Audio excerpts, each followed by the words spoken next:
बिस्मिल्लाहिर्रहमानिर्रहीम। नाज़रीन अस्सलाम वालेकुम, मैं हूं इमरान हुसैन। नाज़रीन, आज के इस प्रोग्राम में चंद अहम टॉपिक्स हैं जिनकी तफसीलात ब्लॉग में आपके साथ हम शेयर करेंगे।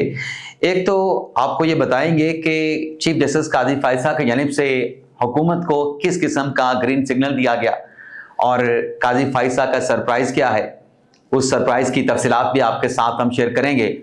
और इसके अलावा जो साबिक DGI हैं फैज़ हमीद, उनके कोर्ट मार्शल से मुतल्लिक जो खबरें मीडिया की जीनत बन रही थी, मीडिया पे चल रही थी, वो खबरें मीडिया से क्यों हट गई अचानक से और इसका फ़ायदा किसको पहुंचा है। इसके अलावा भी कुछ अहम डिटेल्स हैं जो आगे चल के आप नाज़रीन के साथ हम डिस्कस करेंगे।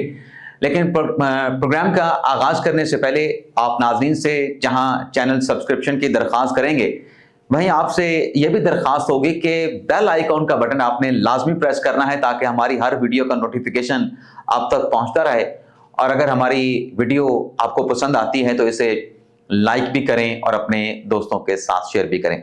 तो सबसे पहले बात कर लेते हैं कि ISPR की जानिब से जो अलामिया जारी किया गया और उसमें इस बात का ऐलान किया गया कि पाकिस्तान की हिस्ट्री में पहली मरतबा 77 साल की पाकिस्तान की तारीख और पहली मरतबा यह फैसला किया गया कि साबिक DGI फैज हमीद का कोर्ट मार्शल किया जाएगा।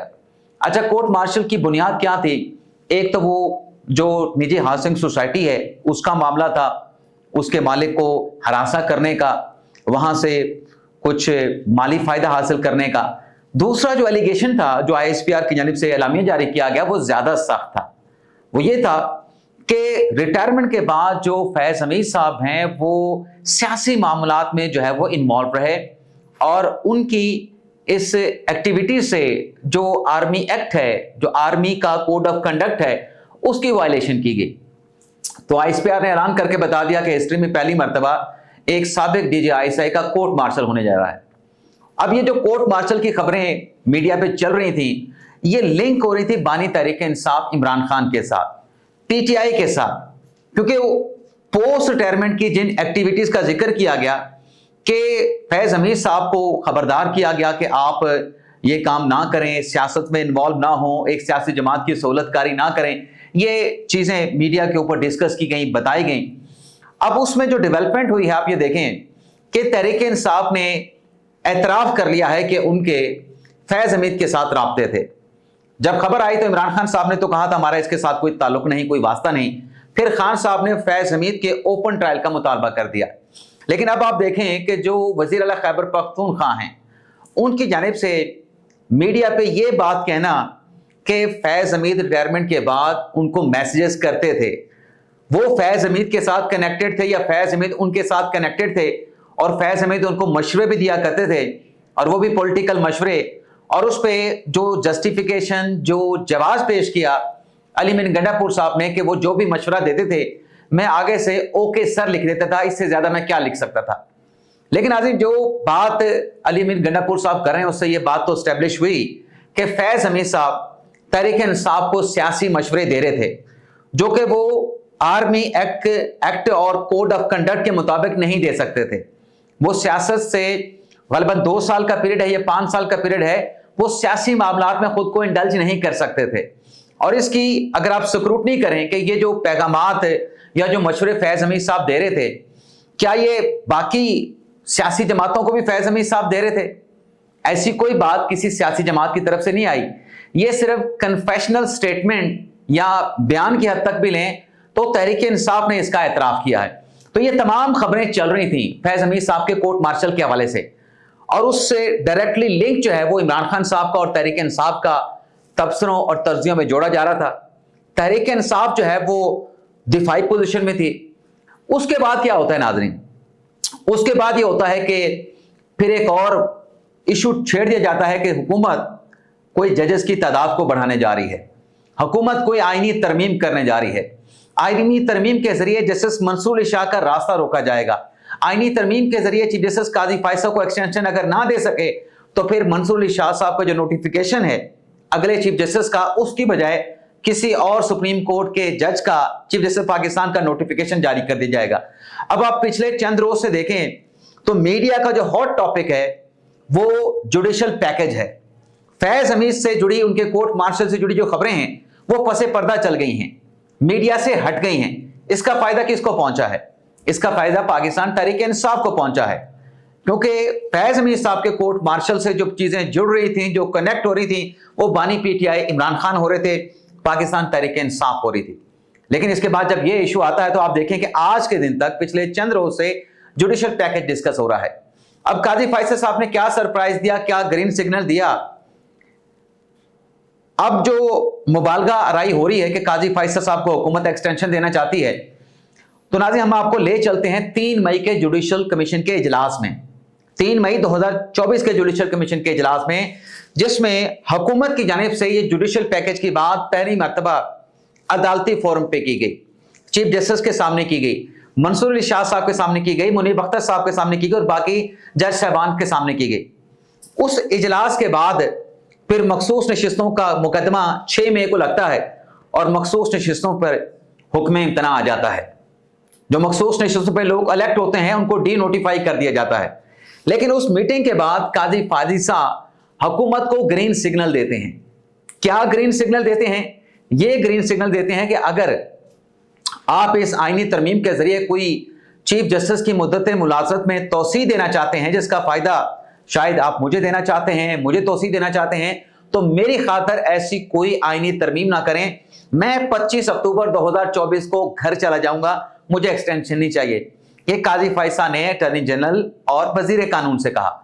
उसके बाद काजी फैसल साहब ने हुकूमत को यह ग्रीन सिग्नल दिया कि चूंकि आने वाले चीफ जस्टिस मंसूर अली शाह साहब हैं, तो आप ये जुडिशियल पैकेज उनके साथ डिस्कस कर लें। आईनी तरमीम किन अमूर पे आप करने जा रहे हैं, मुनासिब ये रहेगा क्योंकि अदलिया और हुकूमत के मामलात चलते रहते हैं। आपने आइंदा आने वाले चीफ जस्टिस मंसूर अली शाह के साथ डील करना है। मैंने तो चले जाना है। काजी फैसल साहब की बात का मकसद ये था, तो आप जो भी आला अदालतों से मुतल्लिक या जजेस की अपॉइंटमेंट से मुतल्लिक या अदलिया के अख्तियारात से मुतल्लिक कोई भी तरमीम लाना चाहते हैं, तो आने वाले चीफ जस्टिस को उसमें मुशावरत में शामिल कर लें या उनको एतमाद में ले लें। इसका नाज़रीन मकसद ये क्या था? काजी फैसल साहब का ये ग्रीन सिग्नल देने का मकसद ये था कि मैं तो चला जाऊंगा, आपने आगे डील करनी है मंसूर अली शाह साहब के साथ। अगले चीफ जस्टिस मंसूर अली शाह हैं तो आप उनके साथ बात कर लें। ये काजी फैसल साहब का हुकूमती शख्सियात को मंसूर अली शाह साहब की तरफ भेजने का मकसद ये नहीं था कि उनको राजी करके मेरे लिए एक्सटेंशन लेके आए। ये कतई तौर पे मकसद नहीं था, बल्कि ये था कि आप उनके साथ कर लें, आगे आपने उनके साथ चलना है, मैं यहाँ पे सुप्रीम कोर्ट में नहीं हूँगा। लेकिन इसके ऊपर प्रोपेगेंडा किया गया, मुबालगा आराई की गई कि काजी फैसल साहब ने आजम ज़ेर तारड़ को, अटॉर्नी जनरल को मंसूर अली शाह साहब के पास भेजा कि उनसे मेरी एक्सटेंशन की अप्रूवल लेके आए, उनको राजी करें, उनको रजामंद करें। तो ऐसा फैक्चुअली था नहीं, ये मुबालगा आराई की गई पिछले चंद रोज से। आज काजी फैसल साहब ने सरप्राइज दे दिया है कि वो इजलास 3 मई का जो कि पोस्टपोन किया गया, रूल्स के हवाले से वो इजलास था कि हाई कोर्ट में जजेस की जो तैनातियां होती हैं वो नॉमिनेशन कौन करेगा, वो नॉमिनेशन करने का तरीकाकार क्या होगा, मैकेनिज्म क्या होगा। आज काजी फैसल साहब ने दोबारा से वो पोस्टपोन किया गया जो इजलास है, जो कि आईनी पैकेज के तनाजुर में मुलतवी किया गया था, अक्सरियती राय के साथ, जुडिशियल कमीशन के अक्सरियती अरकान की राय के साथ, वो दोबारा 13 सितंबर को तलब कर लिया है। अब लग ये रहा है कि काजी फैसल साहब ये सरप्राइज देके जुडिशियल कमीशन का इजलास बुला के ये बताना चाहते हैं कि फिलहाल, यानी इससे नजर जो आ रहा है कि आईनी तरमीम नहीं होने जा रही, आईनी तरमीम नहीं होने जा रही, हुकूमत के पास अक्सरियत नहीं है, तो लिहाजा जो जुडिशियल कमीशन का काम है कि वो अपने रूल्स को फाइनलाइज कर ले, तो क्यों ना जुडिशियल कमीशन का इजलास बुला के 13 सितंबर को उन रूल्स की जिन्हें पोस्टपोन कर दिया गया था, उनकी मंजूरी पोस्टपोन कर दी गई थी, उस पर हतमी फैसला किया जाए। तो ये 13 सितंबर को ना सिर्फ इजलास काजी फैसल साहब ने सरप्राइजिंगली बुला लिया है, हैरानकुन तौर पे बुला लिया, उसके साथ साथ तमाम जो हाई कोर्ट के चीफ जस्टिस साहबान हैं उन्हें भी लेटर लिखा गया है कि वो जो मुलतवी मौखर किया गया इजलास था वो हमने दोबारा रिकॉल कर लिया है, दोबारा से बुला लिया है। आप ऐसा करें, आप हाई कोर्ट के चीफ जस्टिस हैं, अपनी हाई कोर्ट के सरबराह हैं, तो आप अपनी तहकीक का आगाज कर दें कि जो आपके वहां पे आपकी हाई कोर्ट में वैकेंसियां खाली हैं उसके लिए सूटेबल कैंडिडेट कौन से हैं, उनको आप तलाश कर लें, उनके नाम के ऊपर आप काम कर लें, तहकीक कर लें, सर्च कर लें। तो ये डेवलपमेंट हुई है। और इसमें नाज़रीन जो बार काउंसिल के एतराजात आ रहे थे ये नॉमिनेशन के मामले पे कि ये मुतलका हाई कोर्ट का चीफ जस्टिस ही जजेस की एलिवेशंस के लिए, जजेस की नॉमिनेशन के लिए नाम प्रपोज करता है, तो ये सिर्फ चीफ जस्टिस का अख्तियार नहीं होना चाहिए हाई कोर्ट का, बल्कि बार काउंसिल का अख्तियार भी होना चाहिए। तो अब चूंकि उन रूल्स को फाइनल करना है और हाई कोर्ट में जजेस की वैकेंसियां खाली हैं, तो हाई कोर्ट के चीफ जस्टिस साहबान को भी कह दिया है कि आप इस सूटेबल जो नाम हैं, वकला के हैं, जजेस के हैं, वो तलाश कर लें, ताकि आपके हाई कोर्ट्स में जजेस की आइंदा आने वाले दिनों में अपॉइंटमेंट भी की जा सके। तो ये नाज़रीन आज का हमारा प्रोग्राम, हमारा ब्लॉग, आपसे इजाजत चाहते हैं। अल्लाह ताला हम सब का हामी नासिर हो, अपनी दुआओं में याद रखिएगा। अल्लाह हाफिज।